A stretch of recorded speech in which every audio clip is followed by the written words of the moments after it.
आज के इस वीडियो में हम डिस्कस करने वाले हैं इक्विवेलेंट फ्रैक्शंस के बारे में।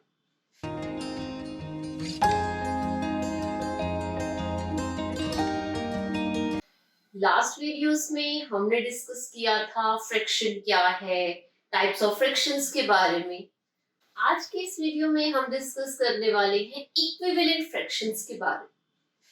यहाँ कुछ पिक्टोरियल रिप्रेजेंटेशंस हैं। लाइक फर्स्ट पार्ट में आपको 3 स्क्वायर्स हैं जिनमें डिफरेंट डिफरेंट फ्रैक्शंस को रिप्रेजेंट किया गया है। पार्ट 1 को अगर हम फ्रैक्शनल फॉर्म में लिखें तो 1/2, सेकेंड फिगर में 2/4, थर्ड फिगर में फ्रैक्शनल फॉर्म में हम कैसे लिखेंगे 3/6।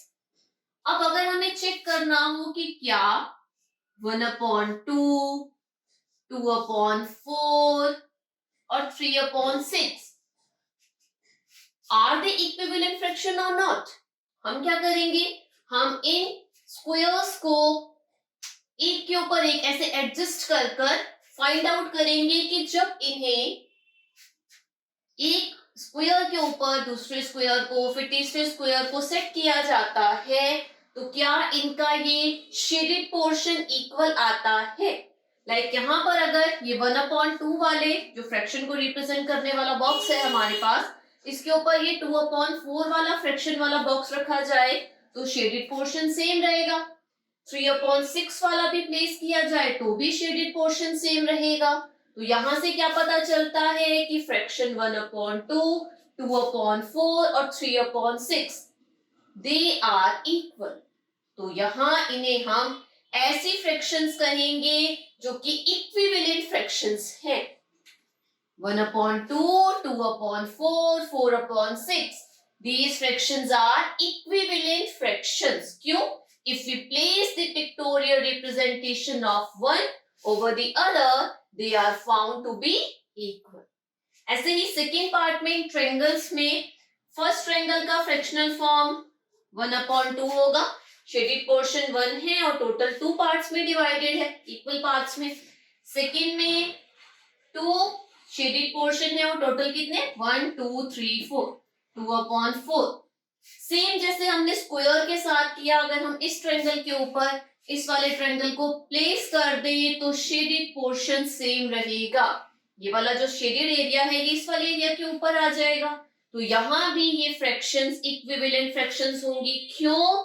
Pictorial representation of one over the other, जब हमने करके देखा इसे ऐसे तो they are found to be equal, right.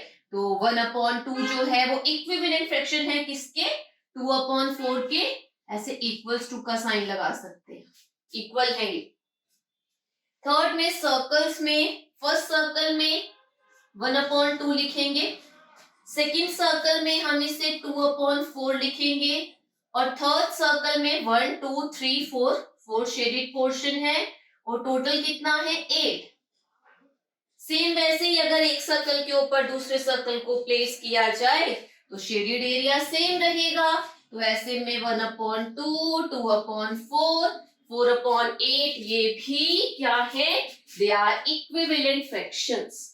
तो यहाँ इन इमेजेस की हेल्प से या इन पिक्चर्स की हेल्प से हमें क्या समझ आया कि if we place the pictorial representation of one over the other they are found to be equal, so these fractions are called equivalent fractions. अब हम सीखेंगे how to find out whether the given fractions are equivalent or not. अगर आपको fractions given है और आपको ये find out करना है कि वो equivalent है या नहीं, तो आप एक सिंपल सा रूल फॉलो करेंगे। क्या? आप क्रॉस प्रोडक्ट फाइंड आउट करेंगे उन फ्रैक्शंस का, और इक्विवेलेंट फ्रैक्शंस के कंसर्न में cross products of fractions are always equal. अगर फ्रैक्शंस इक्विवेलेंट होंगी तो क्रॉस प्रोडक्ट हमेशा इक्वल आएगा। कैसे? सपोज हमें ये 2 फ्रैक्शंस दे रखी हैं और हमें फाइंड आउट करना है कि वेदर दे आर इक्विवेलेंट और नॉट। हम क्या करेंगे, इन फ्रैक्शंस में क्रॉस प्रोडक्ट फाइंड आउट करेंगे। कैसे? Like we have 5/8 and 1/8।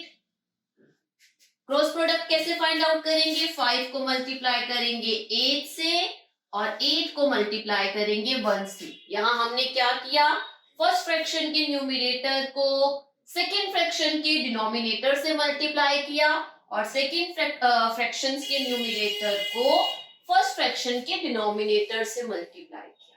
इसे क्या कहते हैं, क्रॉस प्रोडक्ट। चेक करते हैं इक्वल आएगा या नहीं आएगा। 5 इंटू 8 और यहां 1 इंटू 8, 5 8 जा 40 और 1 8 जा 8। तो जब हमने क्रॉस प्रोडक्ट फाइंड आउट किया तो क्रॉस प्रोडक्ट इक्वल नहीं आया, which means 5/8 and 1/8 are not equivalent fractions। Second concept में देखते हैं, लाइक यहाँ पर एक एग्जांपल और है हमारे पास, विच इज 4/6 and 6/9। चेक करते हैं whether these fractions are equivalent or not। Same वही रूल अप्लाई करेंगे क्रॉस प्रोडक्ट का। we have 4/6, we have 6/9। First fraction के न्यूमरेटर को सेकेंड फ्रैक्शन के डिनोमिनेटर से मल्टीप्लाई कीजिए और सेकेंड फ्रैक्शन के न्यूमरेटर को फर्स्ट फ्रैक्शन के डिनोमिनेटर से मल्टीप्लाई कीजिए। Now we have 4 into 9 and 6 into 6। 4 into 9, 4 9s are 36 और 6 into 6, 6 6s are 36। तो यहां तो क्रॉस प्रोडक्ट इक्वल आ गया, विच मीन्स ये दोनों फ्रैक्शंस 4/6 और 6/9 इक्विवेलेंट फ्रैक्शंस हैं। अब डिस्कस करते हैं इक्विवेलेंट फ्रैक्शंस के थर्ड कंसेप्ट को, जिसमें आपको एक फ्रैक्शन तो गिवन होती है और दूसरे फ्रैक्शन में से न्यूमरेटर या डिनोमिनेटर में से कोई एक गिवन होता है और आपको फ्रैक्शन क्रिएट करनी होती है। लाइक यहाँ हमें इक्विवेलेंट फ्रैक्शन फाइंड आउट करना है 15/35 का, और उस इक्विवेलेंट फ्रैक्शन का डिनोमिनेटर 7 है।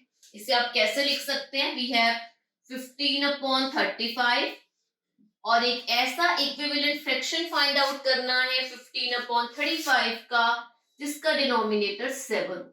न्यूमरेटर हमें नहीं पता, वो हमें फाइंड आउट करना है। यहाँ पर इस क्वेश्चन को सॉल्व करने के लिए दो मेथड हो सकते हैं। सपोज हम यहाँ इस न्यूमरेटर की प्लेस पर वेरिएबल ले लें, क्रॉस प्रोडक्ट फाइंड आउट करें और फिर उस वेरिएबल की वैल्यू फाइंड आउट करें। मेथड इजी है पर थोड़ा लेंथी है। शॉर्ट ट्रिक क्या है, यहां आप देखिए 35 और 7 डिनोमिनेटर तो दोनों फ्रैक्शन का पता है। आप क्या कीजिए, 35 जो हमें फ्रैक्शन पूरी गिवन है उसका डिनोमिनेटर लीजिए और जो फ्रैक्शन हमें क्रिएट करनी है उसका डिनोमिनेटर लीजिए। लाइक 7 है और 35 है। यहाँ 35 7 के टेबल में कहाँ आता है, 5 पर, है ना। वी नो 7 into 5 करो तो 35 आता है। अब यहां हमने 7 into 5 किया था तो 35 फाइंड आउट हुआ था। न्यूमरेटर की प्लेस पर भी into 5 करना पड़ेगा। अगर 7 के टेबल में 35 5 पर आता है तो कौन सा ऐसा टेबल है जिसमें 15 5 पर आता है, यस 3 5s are 15। तो यहां हमें क्या पता चला कि हम डायरेक्ट भी फाइंड आउट कर सकते हैं। कैसे, मैंने एक सिंपल सी ट्रिक यूज की, 7 into 5 35, तो यहाँ 5 लिखिए, एज हमने डिनोमिनेटर को भी 5 से मल्टीप्लाई किया है तो कौन से टेबल में 5 पर 15 आता है, टेबल ऑफ 3 हो गया न्यूमरेटर की प्लेस पर। तो हमारी फ्रैक्शन क्या क्रिएट हुई, 3/7 इक्विवेलेंट है 15/35 के। सेकेंड एग्जांपल देखते हैं, वी हैव 2/3। ये फ्रैक्शन हमें दे रखी है और इसका इक्विवेलेंट फ्रैक्शन फाइंड आउट करना है जिसका डिनोमिनेटर 27 हो। यहां भी हम सेम रूल अप्लाई करेंगे। कैसे, हमें न्यूमरेटर फाइंड आउट करना है, राइट। अब 3 और 25 डिनोमिनेटर के प्लेस पर ये दो नंबर्स हैं। 3 के टेबल में 3 के टेबल में 27 कहाँ आता है, 3 9s are 27, तो 3 को मल्टीप्लाई कर दीजिए 9 से। 3 into 9 27, तो 2 into 9 18। फ्रैक्शन क्रिएट हो गया, तो 2/3 इक्विवेलेंट है 18/27 के। हमें जो फ्रैक्शन क्रिएट करनी थी वो फाइंड आउट हुई क्या? 18/27। अब हम डिस्कस करेंगे इक्विवेलेंट फ्रैक्शन से रिलेटेड एक और नया कंसेप्ट। लाइक आपको कभी कभी ऐसे भी पूछ लेते हैं, फाइंड 5 इक्विवेलेंट फ्रैक्शन ऑफ 2/3। आपको कोई भी एक फ्रैक्शन गिवन होगा और उसकी 5 इक्विवेलेंट फ्रैक्शंस या 6 इक्विवेलेंट फ्रैक्शंस आपको फाइंड आउट करने के लिए कहा जाएगा। क्या करेंगे आप? सपोज मुझे यहाँ 5 इक्विवेलेंट फ्रैक्शंस फाइंड आउट करनी है, मैं 2/3 को लिख देती हूँ 5 टाइम्स। 2/3, 2/3, 2/3, 2/3 एंड 2/, मैंने 5 टाइम्स लिख दिया। 6 फाइंड आउट करनी होती, मैं 6 टाइम्स लिख देती। अब इक्विवेलेंट फ्रैक्शंस फाइंड आउट करने के लिए हम मल्टीप्लाई करेंगे क्या? फर्स्ट टाइम या पहले पार्ट में इक्विवेलेंट फाइंड आउट करने के लिए हम मल्टीप्लाई करेंगे 2/2 से।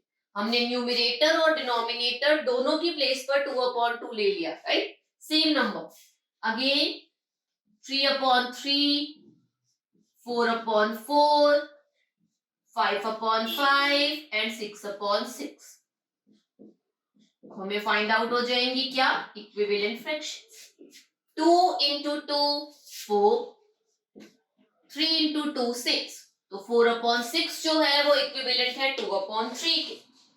सेकेंड पार्ट में 2/3 को हम मल्टीप्लाई करेंगे 3/3 से। 2 into 3 6, 3 into 3 9।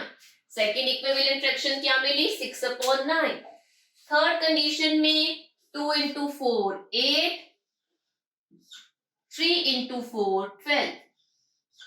ये नेक्स्ट इक्विवेलेंट फ्रैक्शन हो गई। फोर्थ देखिए 2 into 5 10, 3 into 5 15। 10/15 भी इक्विवेलेंट है 2/3 से। और लास्ट 2/3 into 6/6, 2 into 6 12, 3 into 6 18। तो हमसे पूछी गई थी 5 इक्विवेलेंट फ्रैक्शंस ऑफ 2/3, तो हम लिखेंगे 5 इक्विवेलेंट fractions of